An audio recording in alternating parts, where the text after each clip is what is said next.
Praise the lord. Ongole పట్టణ పరిసర ప్రాంతాల్లో ఉన్న దేవుని పిల్లలైన అందరికీ శుభములు తెలియజేస్తున్నాను క్రీస్తు ప్రభు వారి పేరట. ప్రియులారా, కల్వరి మార్గం పాల్పృథ్వీ మినిస్ట్రీస్ వారి ఆధ్వర్యంలో ప్రతి నెల 4వ మంగళవారం ఉదయం 9 గంటలకు ఒంగోలు మహాపట్టణంలో పరిశుద్ధాత్మ తైలాభిషేక స్వస్థత ఆరాధన జరుగుతున్న సంగతి మీ అందరికీ తెలుసు.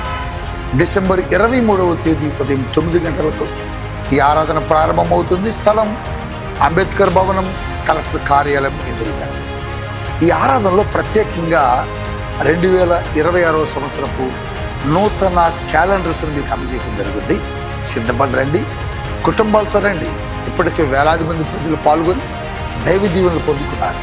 మీరు కూడా ఆలస్యం చేయకుండా త్వరపడి రండి, దేవుని దీవెనలు పొందుకోండి. God bless you.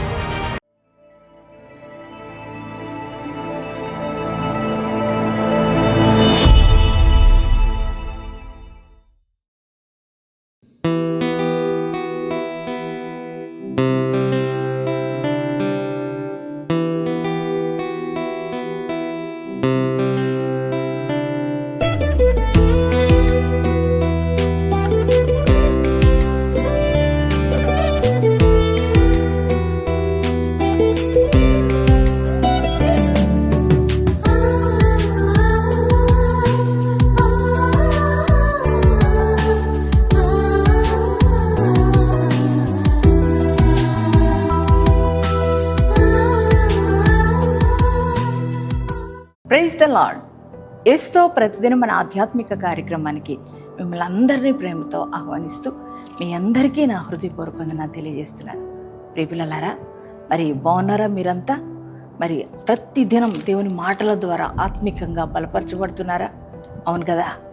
ఆయన మాటలు మనకెంతో బలాన్ని ఇస్తాయి. అంత మాత్రమే కాదు, దావీదు అంటారు, అయ్యా నీ వాక్యము నా బాధలలో నాకు నెమ్మదినిచ్చిందని కదా. అవును, ఆయన మాటలు మన జీవితానికి నెమ్మదిని కలుగు చేస్తాయి. మన బాధల్లో, మన వేదనలో ఉన్నప్పుడు ఆయన యొక్క మాటలు, ఆయన యొక్క వాగ్దానాలు మనకి నెమ్మదిని కలుగు చేస్తాయి. ప్రియ దేవుని పిల్లలారా, మరి ఈ దినం వాగ్దానం కొరకు కూడా ఎదురు చూస్తున్నారు కదా. మరి శ్రేష్టమైన వాగ్దానం ప్రభు ఇచ్చారు. ఆ వాగ్దానం ఏమిటో చదువుకుందాం. సమూయేలు మొదటి గ్రంథము 1వ అధ్యాయము 17వ వచనాన్ని చదువుకుందాం. ఇశ్రాయేలు దేవునితో నీవు చేసుకొనిన మనవిని ఆయన దయచేయును గాక.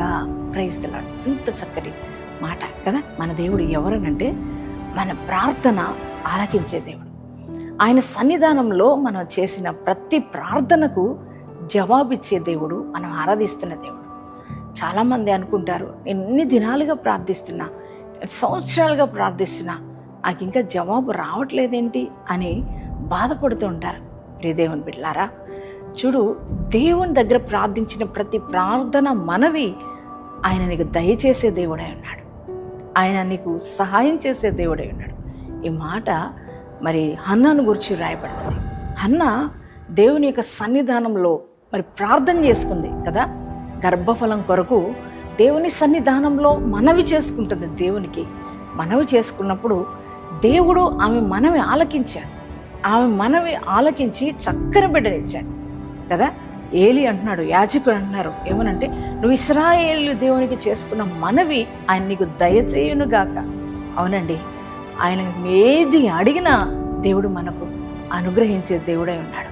దేవుని బిడ్డ, ఈ వాగ్దానం వింటున్నా, చూస్తున్నా, నీవు నీ జీవితంలో నీ దేవునికి నువ్వు ఏదైతే మనవి చేసుకుంటున్నావో, ఏ పరిస్థితిని గురించి మొదలుపెట్టుకుంటున్నావో, అది ఆర్థికపరమైన పరిస్థితిని గురించి కావచ్చు, అనారోగ్య పరిస్థితిని కావచ్చు, అలాగే నీ వివాహ విషయం కావచ్చు, మీ బిడ్డల వివాహాల విషయమే కావచ్చు, అలాగే గర్భఫల విషయమే కావచ్చు, అలాగే నీ వ్యాపారం, నీ చేతి పని, నీ వ్యవసాయ పని, దేని గురించి నువ్వు ఆయన దగ్గర మనవి చేసుకుంటున్నా దేవుడు నీకు దయచేయబోతున్నాడు. నువ్వు అడిగిన ప్రతీదీ నీకు దేవుడు అనుగ్రహించబోతున్నాడు. కనుక దేవుని బిడ్డలారా, కృంగిపోవద్దు, వేదనతో ఉండొద్దు. ఇక ఇది జరగదేమో, నా ప్రార్థన దేవుడు వినడేమో అని అనుకోవద్దు. నీ దేవుడు సన్నిధిలో నువ్వు చేసే ప్రార్థనకు జవాబు రాబోతుంది. దేవుడు అదే చెప్తున్నాడు ఈరోజు నీకు. ఇశ్రాయేల్ దేవునికి నువ్వు ప్రతిరోజు ఏదైతే మనవి చేసుకున్నావో అది నీకు దయచేయబోతున్నాడు దేవుడు. నమ్ముతున్నారా? మరి హన్నా ప్రార్థించుకున్నప్పుడు, మనవి చేసుకున్నప్పుడు తన ప్రార్థన దేవుడు విన్నాడు. తన మనవిని దేవుడు ఆలకించి చక్కని కుమారునిచ్చాడు. అదే దేవుడు ఈ రోజున నీ మనవి కూడా నేను ఆలకిస్తాను, నువ్వు అడిగింది నీకు దయచేస్తానని దేవుడు నీతో చెప్తున్నాడు. అందుని బట్టి ఈ వాగ్దానాన్ని బట్టి ధైర్యం తెచ్చుకో. మరి ఈ వాగ్దానం ఇచ్చిన యేసయ్యకు థ్యాంక్స్ చెప్పు. అంత మాత్రం మీకు అది వాగ్దానాన్ని ఎత్తిబట్టి ప్రార్థన చేయి. దేవుడు ఖచ్చితంగా నీ జీవితంలో గొప్ప కార్యమై చేయబోతున్నాడు. మరి అందరం కలిసి ప్రార్థన చేసుకుందామా? Thank you father. పరిశుద్ధ మహోన్నతుల నీకు వందనాలు, స్తోత్రాలు. ఈరోజు మీరు ఇచ్చిన వాగ్దానాన్ని బట్టి నీకు వందనాలు నాయన. ఎంతమంది ఈ వాగ్దానం రిసీవ్ చేసుకున్నారో వారందరి జీవితాల్లో ఈ వాగ్దానం నెరవేర్చబడును గాక. తండ్రి నీకే స్తోత్రాలు చెల్లిస్తున్నాం. అయ్యా, బిడ్డల జీవితాల్లో నీ గొప్ప కార్యాలు దయచేయండి. బిడ్డలు లేని వరకు బిడ్డలు దయచేయండి, ఉద్యోగాలు లేని వారికి ఉద్యోగాలు దయచేయండి, సొంత గృహం లేని వారికి సొంత గృహాలు దయచేయండి, అనారోగ్యంతో బాధపడుతున్న వారికి ఆరోగ్యం దయచేయండి.